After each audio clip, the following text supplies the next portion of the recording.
Hi Josh. I'll just see if anyone else joins in. Hello. Just give chance for people to join in first, and then we'll get going. Hi Ruth. Hello, welcome. See if anyone else comes. If not, I'll just get started. Well, I'll do a little introduction. So welcome to the first Instagram live that I'm running for Point Horror Book Club. So feel free to comment and join in. I'll try and check the comments as we go. Hi Jenny, hi Daniel. So remember, this is your book club too. So if you read The Boyfriend, brilliant, join in. If you're just here for a nostalgia hit, perfect, but there will be spoilers ahead, so just to warn you, just in case. So if you don't know me, I'm Shelley. I'm a blogger over at Tales of Yesterday. I'm a Point Horror fan, and I'm a Brummie, as you can tell from the accent, so I do apologise if you can't actually understand me, but I will try. So yeah, we'll get going. So I've got a brilliant guest joining me today. He is the author of these brilliant books, if you've not heard of them. So it's Joshua Winning. So he's written Vicious Rumour and the Sentinel trilogy, which I have. Oh, I'm dropping them. But they're brilliant reads, so I highly recommend checking those out. So I'm just going to add Josh in now, hopefully. We'll see if it works. Let me add Josh in. Hopefully it will let me. Oh dear. Josh, it's telling me you need to upgrade your app to join in. For some reason. It says Josh must upgrade their app in order to join in. So you might need to just hit update on the app first, Josh, to join in. I'll just keep rambling for a little bit. Just let me know. Thanks Josh. No problem, I'll just start. So we're here to talk about The Boyfriend. I've got two copies. So I've got the original copy, and then I've got this nice shiny copy, which I wasn't a fan of originally, but since I've actually completed my Point Horror collection, so I'm collecting these again now. So yay for more books. So we'll see how we get on collecting those. But The Boyfriend basically is about, well, it starts off with the tagline, her boyfriend's back from the grave. Oh, Josh is telling me that he's updated now, so let me just try and add him in. Okay. Hi Sarah. I'm just trying to add Josh in. Hi Josh. Hello. Hello. Sorry about that, very embarrassing. No, it's all right. We had the same problem a couple of days ago. I should have mentioned it actually. I'm obviously stuck in the 90s. I'm just like living in the past too much. It's not too bad stuck in the 90s. No, it's fine. You just can't get on Instagram Live. Point horrors and everything. So anyway, they've been listening to me ramble while you updated. So brilliant. Thank you for joining me. I really can't wait to talk to you about The Boyfriend. I know we've tried not to speak too much about it with each other, so this will be quite interesting to see what we both thought. But I was just literally saying the tagline of the book was her boyfriend's back from the grave. It's like so dramatic. And, but that's what we love about Point Horror, because I know you've been a Point Horror fan for a number of years as well, haven't you? So do you remember what got you into Point Horror? I've just always loved the dark stuff. So I grew up reading books by like Robin Jarvis, who did the Deptford Mice books, and they were very grisly. Even though they were essentially children's books, they were horror. And so I really don't know. I mean, my mum was very much a my child must read kind of mum. And so it must have been that she handed me a Point Horror book, and I wish I could remember that moment, but it must have been love at first sight, because I ended up devouring pretty much all of them throughout my teens. Yeah, definitely. Yeah. I've got very fond memories of doing the same Yeah. thing, and going down to 𝐓𝐡𝐞 and like finding like which one I'm going to read this weekend. So, Yeah. but I do remember reading The Boyfriend the first time round, and I have to say, on the reread, I remembered some bits of it, but some of it I was like, oh, that's kind of new to me. But basically, The Boyfriend, it all starts with our point horror girl hiding from her boyfriend Dex in the mall. It's all very dramatic to ramp up the tension. But basically, she was standing her boyfriend Dex up, and she was watching from afar because she was just so over him. But she had to be able to watch him being stood up. She couldn't just not show up. I mean, that's how like we all should have done it really back in the 90s. Just really soak up the misery, you know. But then, not long after, you'd think she'd be a bit remorseful, but then she goes home and then sets up a date with another boy, Chef. Good old Chef. So, you know, she was so over Dex. She was ready to move on. She was like, you know what, this isn't working. I'm going to New York. I'm going to be a model. I don't need Dex with his like faded jeans. And she like calls it a stupid t-shirt, I think. I'm not sure what t-shirt it was. I thought he was kind of like a cool t-shirt. Yeah, I know. He's like the type of boy I would have gone for. Absolutely, yeah. Kind of sweet, but also like a bit rock, you know. I think somewhere along the line she describes him as looking like a young Matt Dillon. Yeah, she does, yeah. Yeah, and I think on my blog post that'll go live after this, I've found like a really, really old picture of him, and I'm like, hello. Brilliant. See, as a teenager, that would have gone straight over my head. Yeah, like, Matt Dillon, who? No idea. Who? No, but now we all know who he is. And it's a picture I found, I was like, oh, okay. Brilliant. So basically then, to summarise, Dex turns up at Joanna's bedroom window, climbing through the window to take her to this very high cliff, which is, I think you pronounce it, the Promontory. I hope I'm saying that right, because I'm really not sure. I should have checked that actually before I did it. But essentially, it's a really high cliff. And of course, she can't turn him down. You know that. She can't say no to anything, really. It's only 1 a.m, you know. 1 a.m. in the morning, boy climbs through your bedroom window, you know, what are you going to do? The guy you just stood up at the mall. Yeah. Oh. So basically they go for this ride. Dex is playing around to try and, I would say, scare Joanna, but I think maybe he was trying to impress her a little bit. But then Dex falls to his death and you hear like a whole egg crack and everything. So that's like R.L. Stine's favourite description, I think, of someone falling is the sound of eggs cracking. Every time I read an R.L. Stine, I purposely look out for the egg cracking death. Yeah. It just happens every time. It really does. It's great. Just stick with what you know, R.L. Stine. So you'd think she'd do the responsible thing and go and get help, but she runs to her BMW and basically runs away, but tells herself she's going to get help. You know, like, would we do that? You know, I suppose back then, no mobile phones. I'm making excuses up, but there really wasn't an excuse. She's lying to herself. She is. So then we flash forward to a couple of months, and then the creepy phone call starts from her dead ex. Back from the dead. What's that Little Mix song that's like, hello from my ex or something? Yeah. From my ex. To my Dex. Me singing today. I really wasn't scripted.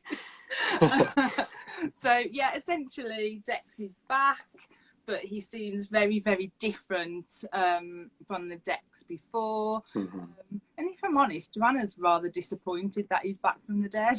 She is. She's like, she just feels less guilty about the fact that she got in the car and drove away, but then she's kind of like, oh, but that means I haven't dumped him then, doesn't it? So She's torn. She's conflicted over the whole thing. Yeah.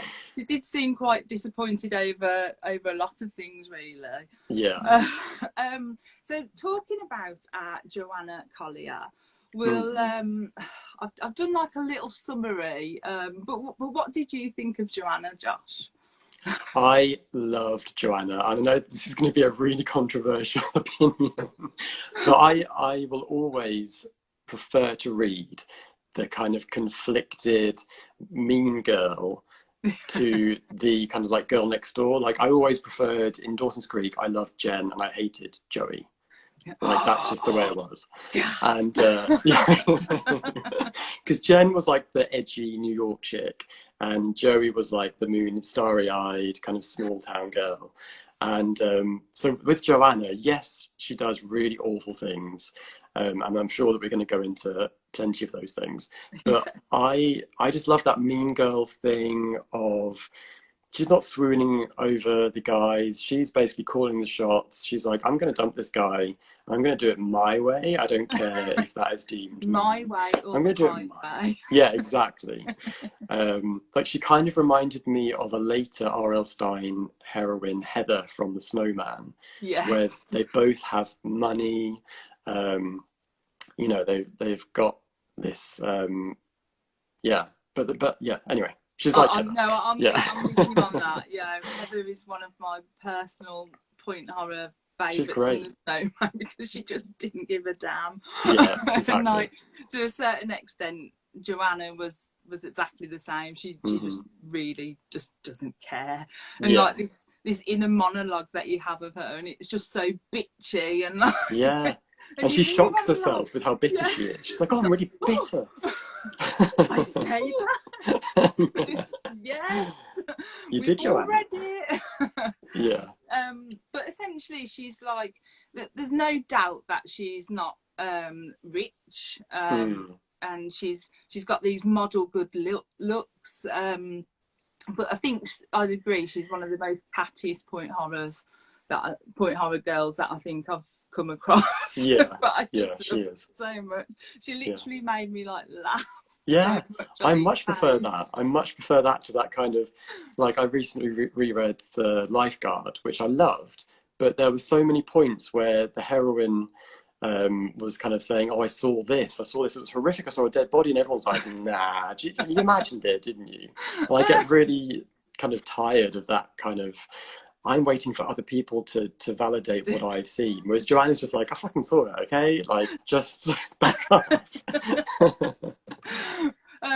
But yeah, so where have I got to? I made some notes on Joanna. So I've put basically public school for Joanna, no bloody way. It's private school all the way for her. Oh yeah. And obviously Dex, she refers to her as a teenage rebellious phase, and then Shep is her like posh totty, and like the totally more sensible, suitable suitor. Yes, absolutely. It's like we slipped into Bridgerton and started to go a bit posh. But Joanna definitely thinks she can pull stringing them both along off, and so she can watch them squirm. And at one point she this really made me laugh. I had to put the books down just to like just laugh. But she said she loved the idea of having two boyfriends, and it was like a good old winter coat. You have two of them. That's where I've been going wrong all my life. Yeah, you've only got the one winter coat. What are you thinking? Oh dear. And did you notice how much she loved that BMW as well? Oh, she loved it. She loved that BMW. But that's the thing that's great, is that, you know, there's more going on than she just loves a BMW. Like the first chapter basically lays out exactly why Joanna is how she is, and it explains why she reacts the way she does throughout the entire book, because she's in like a not a broken home, but she's in a you know, a very modern family where her parents, she's a child of divorce, her dad decided to, you know, leave for another woman, and Joanna may have benefited financially from that, but it's really left these deep emotional scars. And so that's why, even though she is you know, she is a mean girl, but there's a reason behind it, and everything that she does is almost driven by this unspoken trauma, I guess, of her dad just up and leaving her. And it just makes for good reading for us. Absolutely, yeah, definitely. My personal Joanna highlight has to be when, there's spoilers if you haven't read it, and I have warned that at the start, but at the end there's like a large pool of blood in the kitchen or towards the end, and she's like, maid, She does, yeah. clean the blood up. Yeah, the maid who's never mentioned. But I think before, like, she gets the maid to clean the blood up, she actually adds more blood to the blood. She does. You know, just to... She's smart. She knows that she needs to have a reason for the blood. Yeah, and to give the maid a little bit more to clean up, I think. How the other half lives.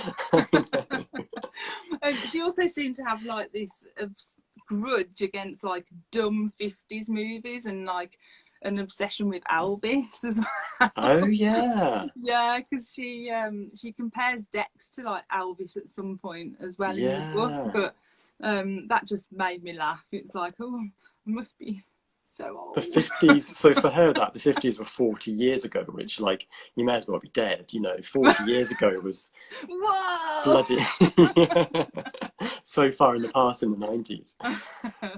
Now, what I've done is Joanna just made me laugh so much that I made so many notes on some funny things that she said. Okay, so brilliant. I thought what I would do is read some of them out, and then I'd get your reaction to what she said. So let's just find the ones I've written down. I'll do a blank face to begin with. Just. So let me pick a good one. I just had so many, and I was like, I just can't pick one. Okay, so you're cruel, Joanna, she told herself. Actually, it's one of your most admirable qualities. That was Joanna talking to herself. But then doesn't she say, like, how else do you survive a cruel world? So, you know. You've got to be cruel to beat the world. This one, what kind of jerks would go out of their way to see a band playing in a mall? Everyone here in Middlewood was so tacky. So in the 90s, everyone was like playing at the mall, and things like that, weren't they? We were all just tacky. Sorry, Joanna. It must have, except Joanna. How do you think Dex feels being driven around in my BMW all the time? Well, rather good, Joanna. He probably quite likes it, actually. Oh dear. Lose my car, lose my reputation. Brilliant. Brilliant. Yeah. That's when she's saying that when she's explaining why she hasn't confessed that she was there when Dex died, isn't it? Like, my mother will take away my car. My charge card. Yeah, your charge cards. What else have I got? I made them. This was like a little one that made me laugh at the end. She goes, "Get off me, it's cold down here, you're ruining my coat." So I've made a note. Which coat? Winter coat number 1 or winter coat number 2? Which just made me chuckle. I have another one that was that, you know, so I said that there's some behaviour that she demonstrates that is kind of inexcusable, and one of those moments comes when she's having her tennis lesson with Rod, who she calls Mr. Smileface. Yeah, oh, poor Rod. So she looks over at the plus-size woman playing in the next court, and she thinks to herself, "Oh, I'd shoot myself if I looked like that." Like, yeah, I think I actually did note that down. So yeah. she said something like, "Oh, here you go."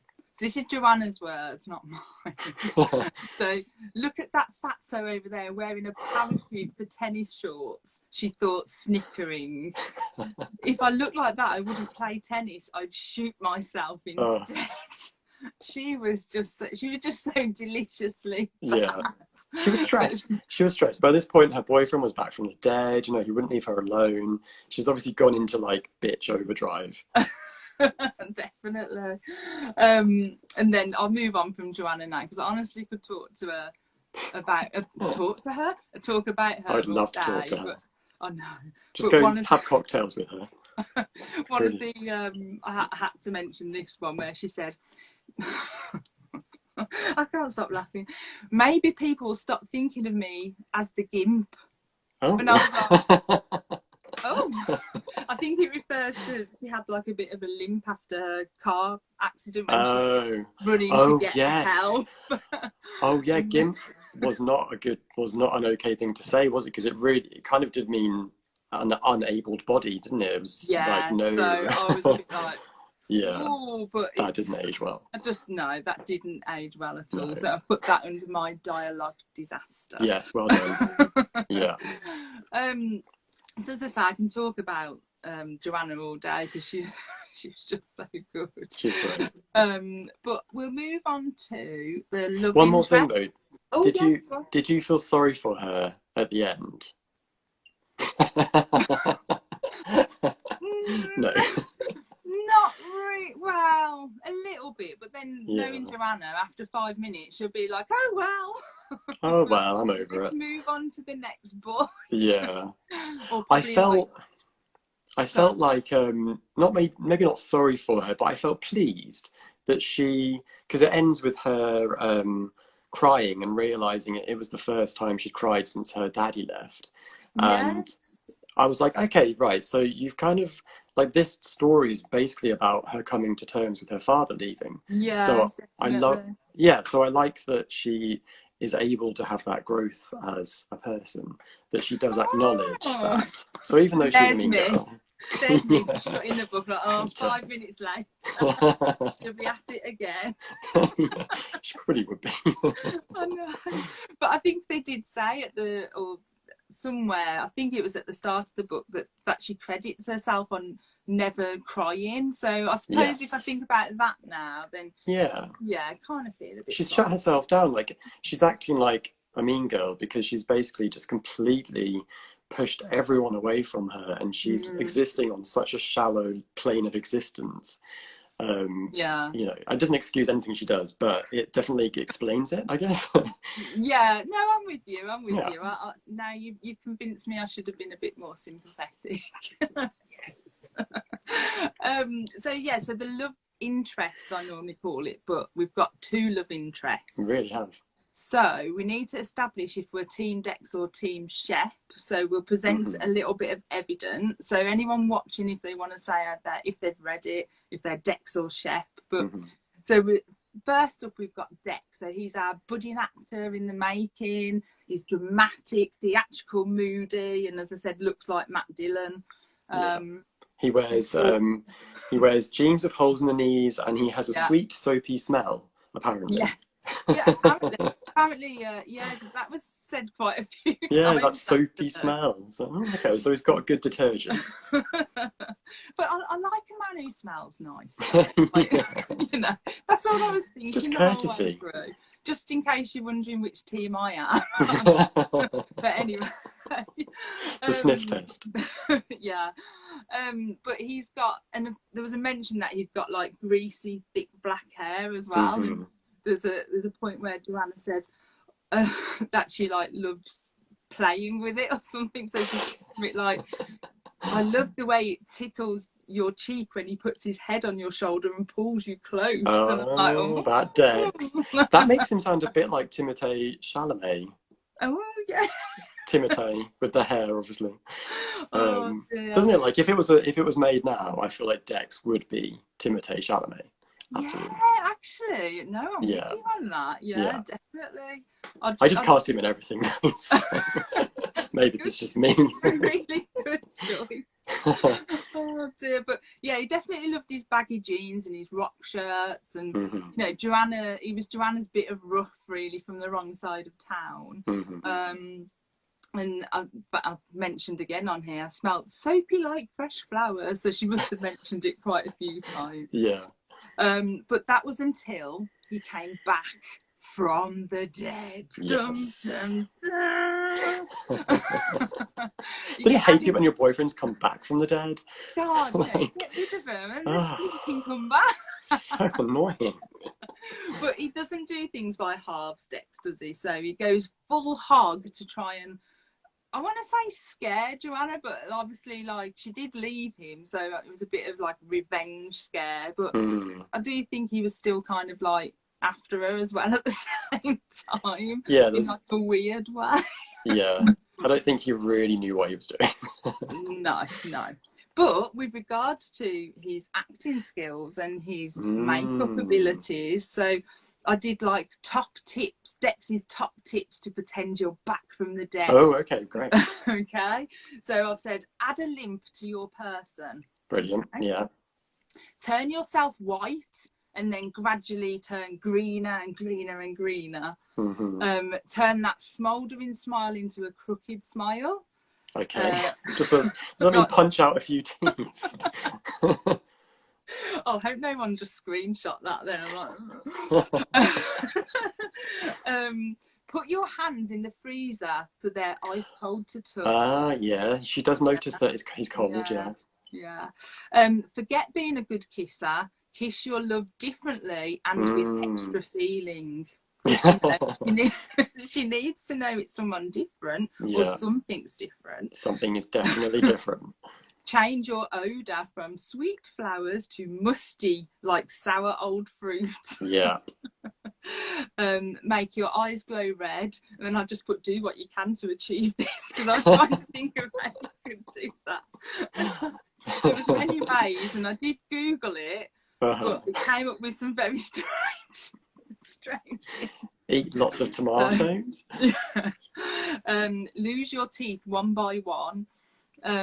Apply that much makeup that you can pull chunks of it off your face at any given time. Like while you're turning, like slowly turning, pulling off your face. We should have just like come full makeup and then just, you know. We should have like slowly disintegrate. That would have been so good.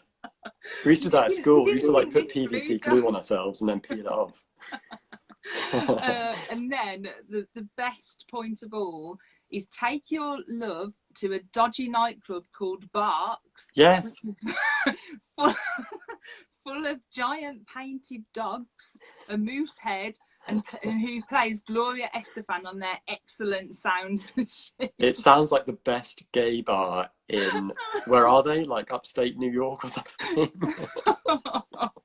It's like, as soon as I read it, I was like, I'd go there. Yeah. Like, even now, I'd go there. Absolutely. Have a wild night out. I wonder if all the drinks are like dog themed. Can you imagine? Like hair of the dog, perfect. Yeah, Oh, bit of rough. So many opportunities. That's dog dinner. Out there. Oh, yeah. No. Just keeps going. I love it. So basically Dex, like, I like Dex. I thought. Yeah. I just thought they deserve each other. Yeah. They kind of went well together. Yeah. And then we move on to Shep. Shepherd Forest. So all the way through I used to know someone who called Shepherd and called himself Shep, and I just kept imagining him the whole way through. So it was like he really wasn't anything like Get out of my brain. I know. But he was like the total opposite really. So Dex was the dark and then Shep was the light. So he had like wavy blonde hair, little round cheeks that made him look like a boy. He had like dimples. And I'm like, I'm a sucker for a dimple. If you mention dimples in a book, that's it, I'm sold. I'm easily, I think few people have them though, don't they? So it's quite a thing to have. Like proper dimples. Yeah, you've got a bit of dimple action. I know. Yeah, you have. Maybe that's why I like dimples. So yeah. Run, men, run. If you've got dimples. He had a great sense of humour and he laughs like a lunatic at Tom Hanks movies and blushes all the time. But has a jaguar. Yes, but did you notice that changed colour? Did it? Yeah, so I think he's got two jaguars. Well, possible, because it was a red convertible with a white top. And then somewhere, I mean, I might be wrong, but somewhere throughout the book it changed to silver. Ooh. Yeah, plot hole. You're like Jessica Fletcher. I just noticed these like random points, like. But I just say, correct me, anyone, if I am wrong, but I'm sure it changed colour, and I was like, spooky. Either that Stine just like forgot what colour he'd done it. Yeah. But yeah, did you notice that he loved a good old cashmere jumper? Loved cashmere. Especially blue. There was a lot of blue cashmere going on. That jumped out immediately to me, because I think cashmere was a real luxury item. I mean, now it still kind of is, but especially in the 90s. If you were wearing cashmere in the 90s, you were seriously flush. So there you go. Okay. Rich kid. Yeah, definitely. And then also, to me, anything he ever said seemed to have like a double meaning. So it was either my dirty mind in the gutter, or like he said stuff which was like, I'll let you touch it if you wash your hands first, Joanna. Oh yeah, that was about really his weird. Jumper, and I was like, really? I think that's like, I think he's trying to be funny, but it's just weird. Really this is the type of stuff I fall for, Josh. So bad.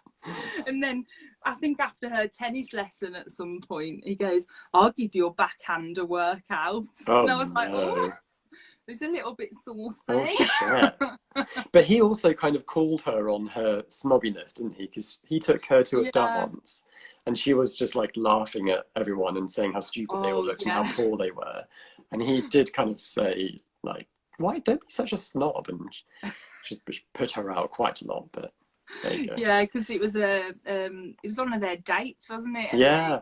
They went, I think it had like balloons and like crepe paper streamers and things like that. So and it was at Shep's old public school. At the poor school. At the poor school. According to Joanna. Yeah. Oh, and also Shep had a white plastic boot obsession as well, I noticed. Oh.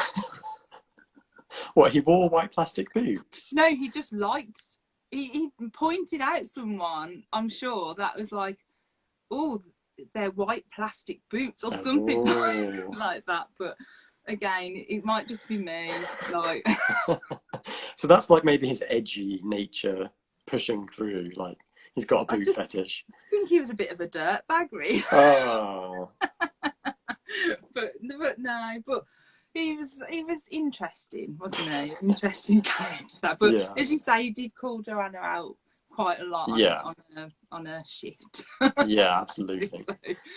And there was some like weird thing like that he said to do with Joanna. I can't remember what Joanna said. Joanna said something and he just went oink oink back, and I was like, what is that? What are you doing, Chef?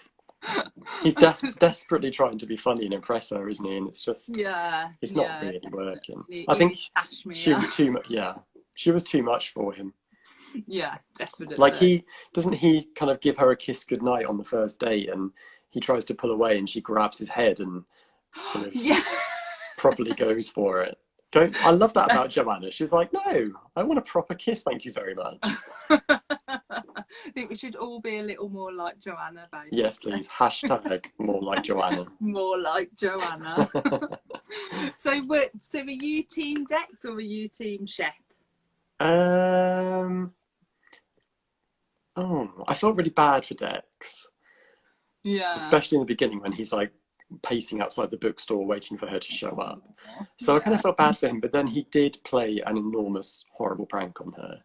It was funny. Spoilers, sorry. But it was kind of, she deserved it as well, I guess. So I probably am more team Dex than team Shep. And Shep started to get a bit funny as well, like, you know, like you said, like having weird fetishes.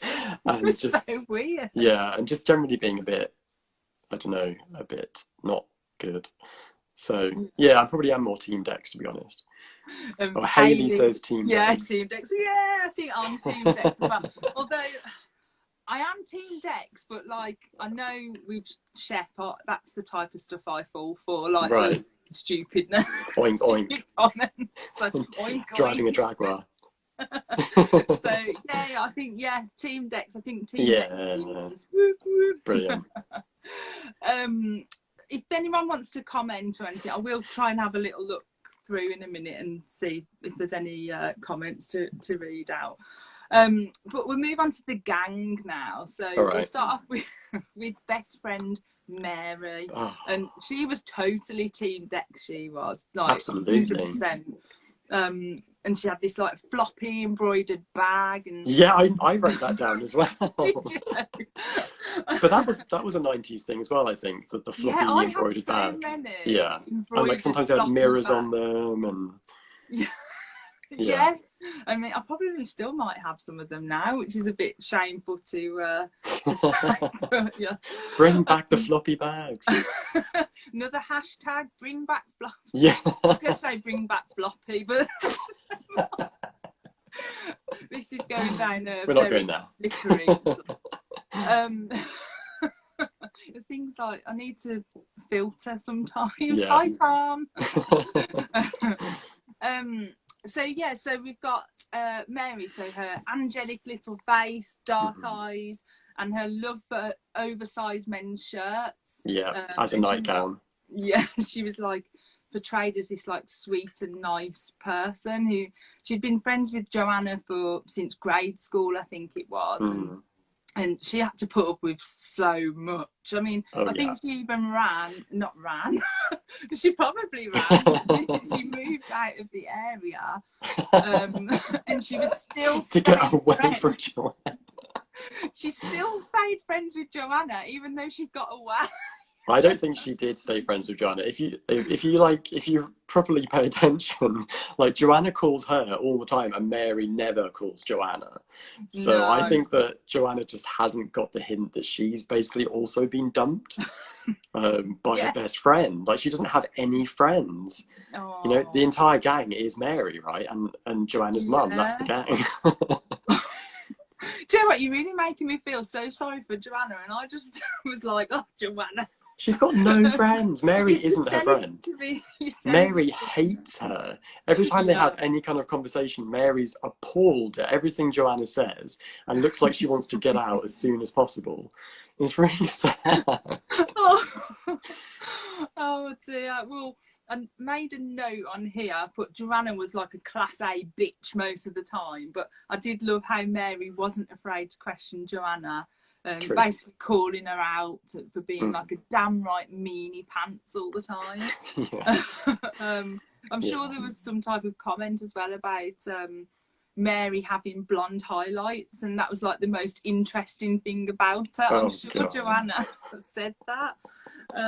She's like the virginal Mary, and I think that maybe Joanna wants someone around who is going to call her on her bullshit. Yeah, you know, definitely. Like it says that she takes delight in shocking Mary, but also she kind of wants Mary to be shocked and appalled by what she's doing, because I think Joanna knows that the way she's behaving is completely unacceptable. Yes, definitely. So she needs that balancing force in her life.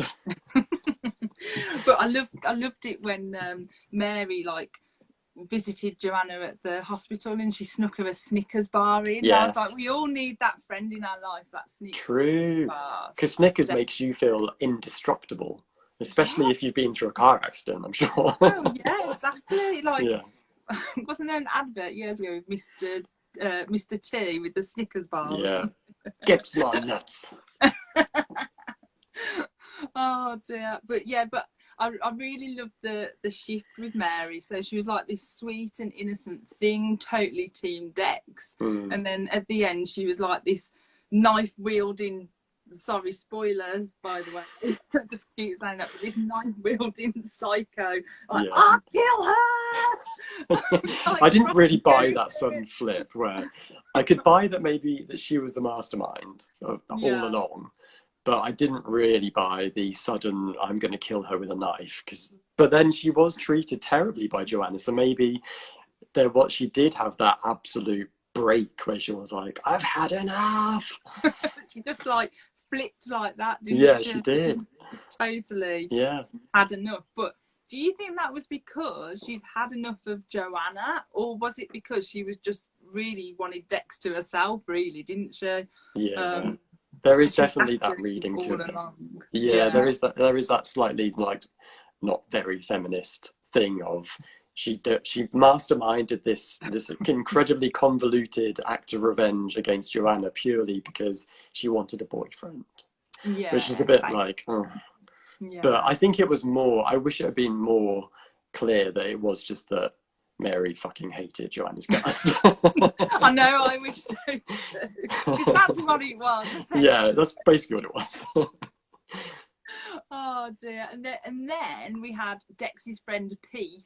Now, oh yeah, of course. I always forget about Pete. Yeah, Pete. Yeah. So I've noted down he had long legs, short spiky hair, pockmarked face, diamond stud in his ear, and very into heavy metal. And Joanna just didn't like him. Surprise. Big surprise, yeah. You you haven't got a BMW. Yes, what are you doing here? But basically, I think she mentioned as well he had like this high-pitched, scratchy voice. Yeah, yeah, she does. Who is this person? Because he's been screeching along to death metal for too long. It's worn away his voice box. We've all been there. We have. We have. But yeah, essentially Pete basically helped Dex with the plan, didn't he? And helped him slot a few things into place. But other than that, he really was just there to like stake his claim that he'd been in a point horror book and like sit on the rocks and like stare down at the valley. Yeah. I was there. I was near some of the action, I guess. Yeah, you'd be like that person who like was never there, and then it would be like on the news. Yes, I was there. Yeah, exactly. Right next I saw it all. She's my best friend. I'm so upset.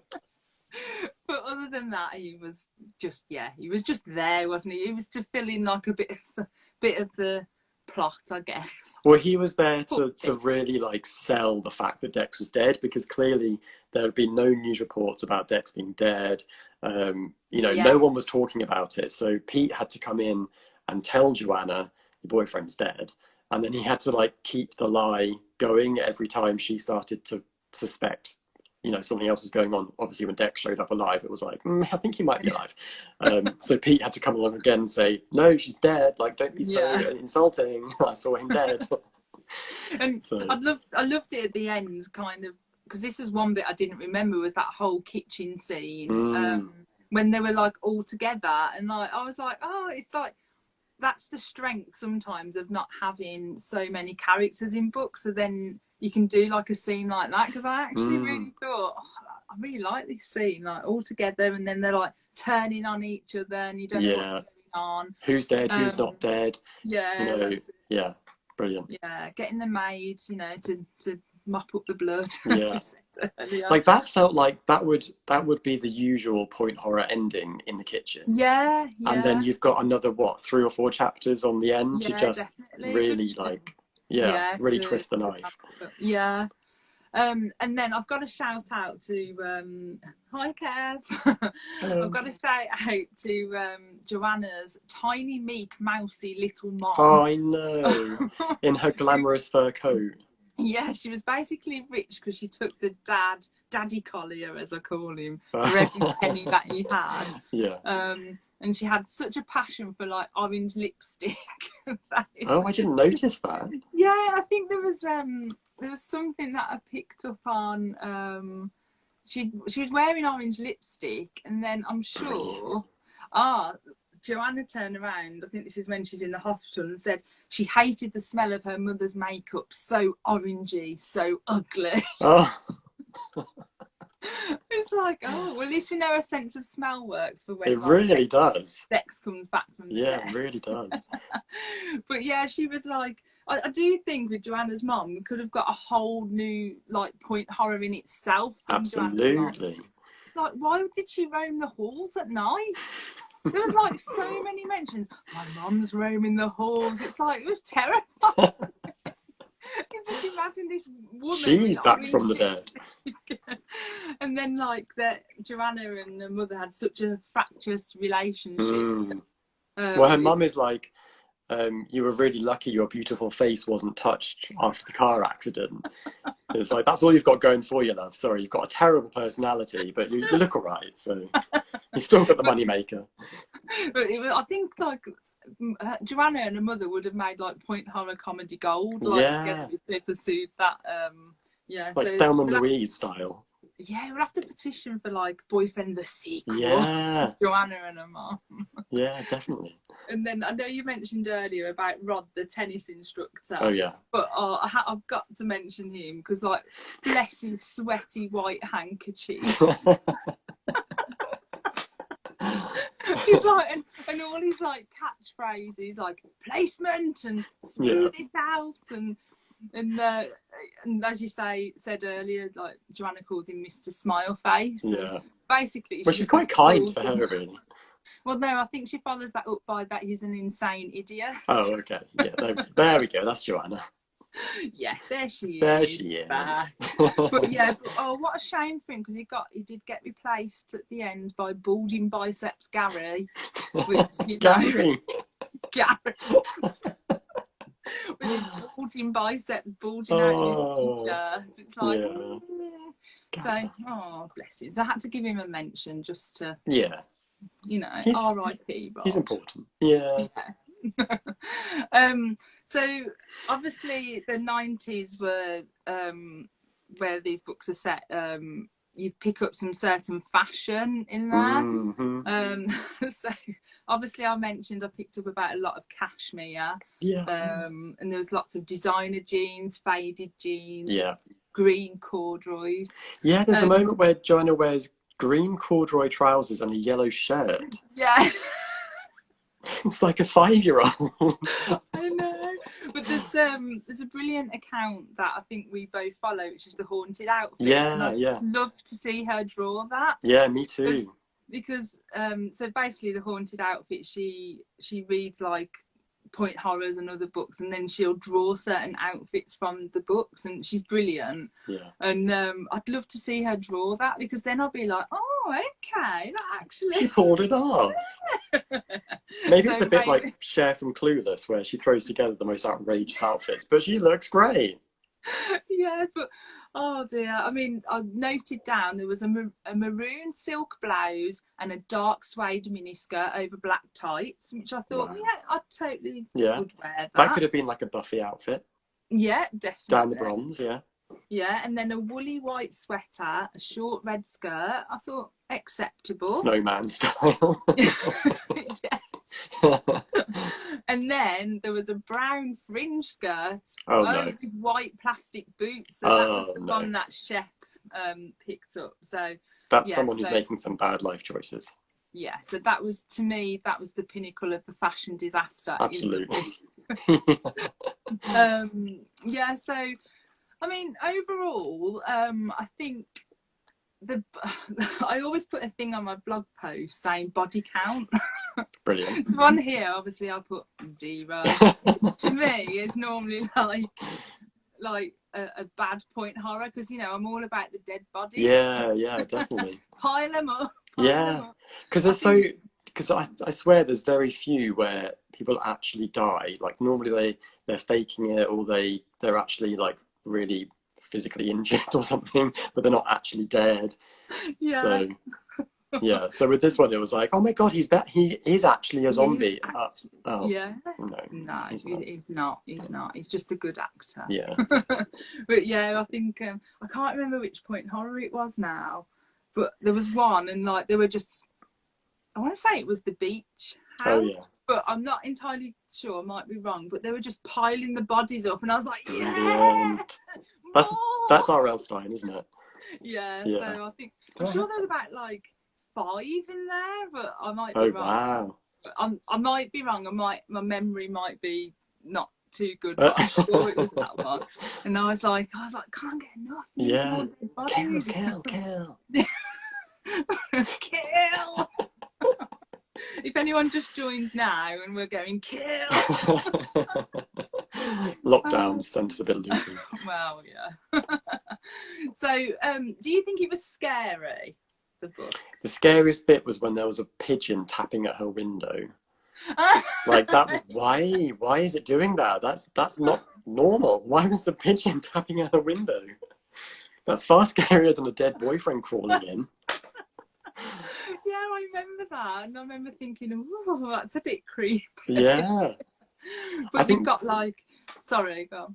I think maybe the first time when Dex does crawl in the window, I think I really wasn't expecting that to happen. I was really, because it's R.L. Stine, he does lots of like creepy phone calls, so I was really expecting the rest of the book just to be lots of creepy phone calls, and is it P or is it someone else pretending to be Dex? So when Dex does actually turn up, I was like, oh shit, like he's actually in the room and maybe he is dead. And I mean, obviously like a page later you're like, well, no, it's just making it up. But for that one moment I was like I know, no, I agree. And then I think he was, at one point there's a creepy figure where he's standing in like a red windbreaker, and I was like, oh, that's creepy, because like if I saw that, like like I know what you did last summer than I've ever run in my life away. And there's a moment where when he describes Dex, he says his eyes glowing like dark jewels, and it was just a bit like, oh, that was just a beautiful bit of imagery that I just loved. It was creepy as hell. Oh dear. And obviously like the chunks of flesh sliding off his face, and I mean we all know what R.L. Stine is like really good at, and he's so good even after all these years of like that gross kind of stuff that like kids or teenagers would like really find like scary. And I think I do remember when I read this when I was a teen, however many years ago, a couple of years ago. Last year. When I read that as a teen, I always remember that got me, the chunks sliding off the face, because it's so visceral, like body horror, like definitely, because that's what when I think of this book, that's the first thing I remember, so I know it made an impression on me when I was younger. So I probably had to sleep with the light on for and the window nailed shut, just definitely. So again, spoilers just in case anyone hasn't read the book, but I always do a thing as well called "Did the best friend do it?" Because generally in point horror, it's normally the best friend, right? So I'm going with that. This is a win for the best friend, because essentially, although it wasn't all Mary, they all kind of teamed up together like Agatha Christie style. Yeah, absolutely. Yeah, they all kind of like teamed up, and so, but basically I do actually think she was the one pulling the strings all along. So I'm taking it best friend definitely did it. Best friend did it. Yeah, she was the brains. She was completely the brains. Yes, definitely. Yeah, definitely. But overall I really liked it. As I say, I do remember the twist from years ago, but not the whole book, and I actually really enjoyed it. I thought it was like a lot of fun to read. Yeah, I really like this one. This is R.L. Stine's 5th book out of almost 20 I think he wrote for point horror, and like that's on top of Fear Street and Goosebumps and all that stuff. So by this point he's written 5. This is his 5th one, so he's kind of got into like how to write these books. The Babysitter, like if you go back and read The Babysitter, which I think was his 3rd one, it was a lot more florid, more description, more like really drawing out scenes, whereas this one he just kind of like gets in, does it, gets out again. He just really, it's so lean and pared back. So it's just like, it's just so readable. You just race through it so quickly. Yeah, definitely. And I know sorry, go on. It's just really, I just think some of it is so well written as well. Like I know that he has very sparse, lean writing, but there's moments like he says in chapter 5, she felt as if she had traded places with her shadow, which is just such a brilliant way of describing how she feels. It's just really clever. No, definitely. And like her final line, Joanna's final line is, "I'm back from the grave." She hopes he'd give her the chance to explain, which I know it's like super on the nose, and it's kind of like summing up the themes of the book and the fact that she has been through this journey of coming to terms with her father leaving her and all this stuff. I know it's super cheesy, but I just loved it because it was just they just brought it perfectly full circle. So I can imagine like proper sobbing at the end. Joanna, you're gonna be okay. You're gonna be You've actually, honestly, you've actually turned my opinion around. I mean, I love Joanna, don't get me wrong, but I think I loved her for the wrong reasons. Oh, no. But you've actually turned me around and actually made me feel a little bit sorry for Oh, well, perhaps I did. I love a tortured hero. I love someone who's doing stuff that is completely unacceptable, but you kind of understand why they're doing it, you know. No one's apple pie and ice cream. And I think that Joanna absolutely is an apple pie and ice cream, but that's what makes her so interesting. No, definitely. Yeah. And I noticed, because a few people always ask this as well, and I noticed Daniel asked a question saying, is there a sequel to The Boyfriend? Because obviously R.L. Stine did one called The Girlfriend, but The Girlfriend isn't actually a sequel. I think he obviously just wanted to do the opposite. Have you read The Girlfriend? I don't think I read any of, like, because there's the dead girlfriend as well, isn't there? Just to like really confuse. I don't remember much about the dead girlfriend, but yeah, definitely the girlfriend, which I can't remember how many years later it was after this one now off the top of my head, but it's essentially it's like a switch. So you've got it's a girl who's essentially stalking a boy. Okay. Essentially, so it's a bit of a switch on it. So yeah, it's a good one. Like, check it out. I did like it, but there's like the girl is like a proper like bit of a psycho. But yeah, it is very good. It's a shame that it wasn't Joanna, because that would have been a great sequel to have Joanna as the girlfriend. And definitely. But I'm just seeing if anyone put any comments. So the Endless Reader put, Joanna is a very spoiled and selfish person, by far one of the worst main protagonists that I've read. Oh my god.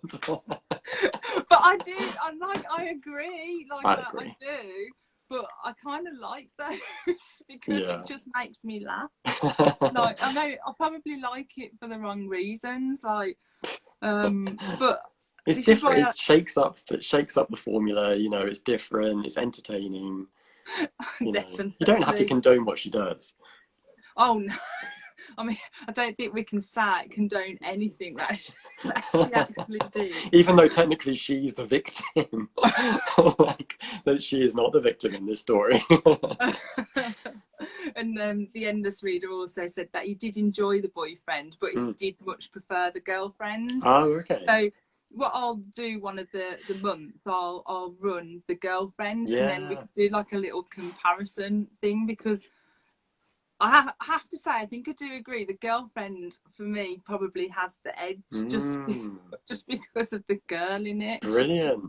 But maybe, again, for the wrong reasons. Because obviously, rereading them now with a more mature, what I'm going to say, grown-up perspective. But I'm possibly not that mature. but with the mature head now, maybe I look at them a little bit differently, and like it just makes me laugh. So, but I love them. Like, I laugh, but I love them so much. I know, that's the thing, is like I feel like the point horror can be kind of an easy target, and it kind of gets on my nerves when people read them and then just like take the piss out of them, and it's like, well, they're still kind of, you know, good reads, they're good fun.